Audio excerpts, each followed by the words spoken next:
just worried we can't have children. And how long have you been trying?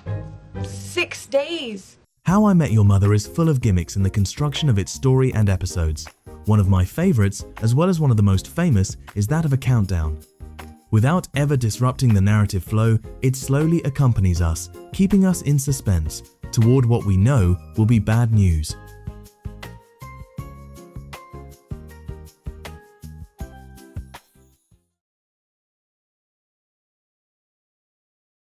The 6th season of How I Met Your Mother opened with Marshall and Lily's important decision to have a baby.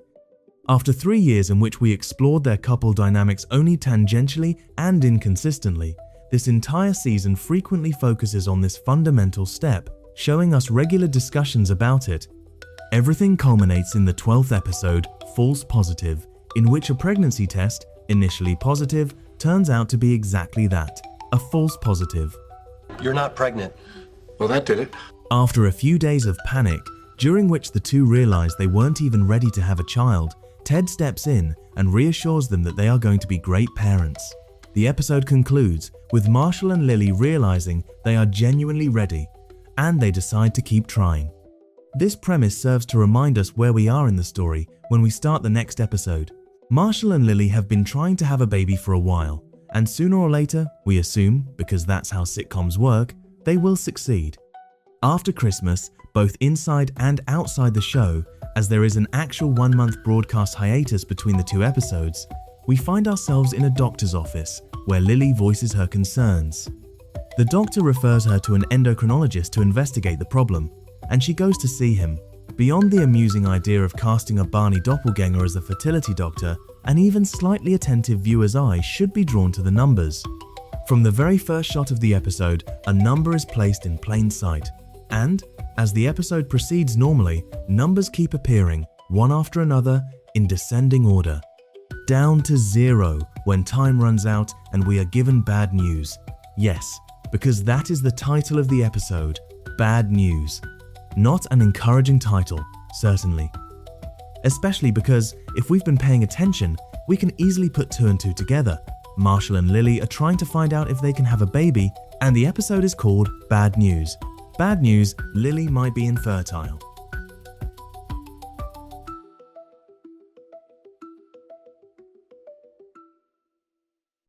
Let's go back to the numbers. The episode opens, as I mentioned, in a doctor's office.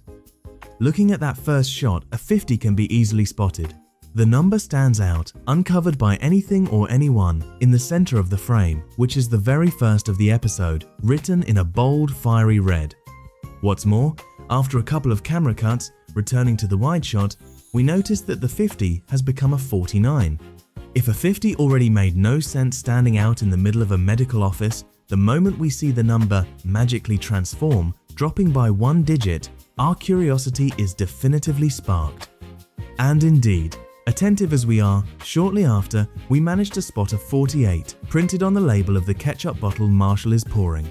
Again, the number is quite large and is even moved around in front of the camera. Barney enters, bringing with him a 47 printed on a piece of paper, also waved around in the center of the frame, albeit slightly more concealed. The most observant viewer will also notice that when the camera cuts back to Marshall, the ketchup bottle is now hidden by a table tent so as not to show the 48 again after having already shown the 47. Because, by this point it should be clear, we are looking at a countdown. These numbers will continue to appear more or less clearly throughout the entire episode up until the final scene. Sure, it takes attention to notice them. If we casually watch the episode in the middle of our binge-watching session while playing on our phone, we might never realize it. But, at the time, How I Met Your Mother was only viewable on television, 1 episode a week, and therefore the director and showrunners expect viewers will tend to pay attention to this specific device. And it must be said that the episode does everything possible to grab our attention from the start. As mentioned, that number 50 in the doctor's office has no logical reason to be there, and it stands out in the most indiscreet way possible without interrupting the flow of the narrative. The change from 50 to 49 is another sign that yes, we saw it right, and we need to watch out for these numbers. The 48 is still quite visible, but afterward, the real challenge begins. The 47 is relatively hidden, and the 46, in the final shot before the theme song, must be actively searched for to be noticed, tucked away in the background corner of the frame. Indeed, not all numbers are obvious. Even if you're looking for them, it will likely take at least a couple of viewings to find them all in order, especially if we haven't seen the episode before and also have to focus on the dialogue and events so as not to lose the thread of the narrative. A narrative that is important, because right after the theme song, we hear a major argument between Lily and Marshall.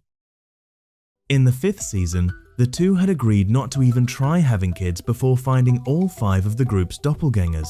In the season finale, Lily was convinced she had found the last one, Barney's, and had therefore suggested to Marshall that they start trying. Marshall, already sure he wanted kids, had asked everyone not to argue with her, letting her believe she had found a doppelganger that, according to the others, looked nothing like Barney at all. Lily is therefore worried about having broken her pact with destiny. We said we weren't going to try to have kids until we saw Barney's doppelganger. Oh, this is bad news. And upon hearing these 2 words, our intuition jumps again. Here's another reason why we will find out Lily is infertile. She broke her pact with the universe. While the numbers, if we've been paying attention, have reached 37, Lily informs Marshall that they have 2 voicemails. The first is from his dad, and the second is from the gynecologist. Lily is fertile. The couple is thrilled, and Marshall immediately wants to tell his father. I gotta call my dad and tell him the good news. He exclaims, reminding us just how much the writers are playing with us. And here he is, good old Marvin Erickson, whose entrance is highlighted by a wide shot of his workbench, relaxing music, and a very obvious 36 on his beer can, which takes up the entire frame. Marshall's father, after racking up 3 appearances over 5 seasons, has already been present 2 times, 3 with this one just in these first 13 episodes of season 6. The close father-son relationship has always been central to these episodes, and by now, we fans have also grown attached to Marvin. I emphasize this because, as you will have gathered, the How I Met Your Mother showrunners do not do things at random. The character's grand return clearly served to lay the groundwork for this episode. Marshall, however, ultimately doesn't call his dad because if Lily is fertile, it means the problem is his, and he doesn't want to give his dad what, ultimately, would be bad news. There it is, we think. That will be the episode's bad news then. After all, Marshall has always wanted a child, making this situation even more tragic for him than for his wife. By the way, this means that the camera lingered on Marvin pointlessly, just to remind us of his importance in his son's life. The episode continues, and the numbers along with it playing precisely on this fear. In hindsight, the episode actually relies mostly on tragic irony. Marshall, who usually talks to his dad about everything, this time doesn't answer the phone. But I thought you talked to your dad about everything. I only like to call my dad with good news. I mean, telling him good news is what makes it feel real to me.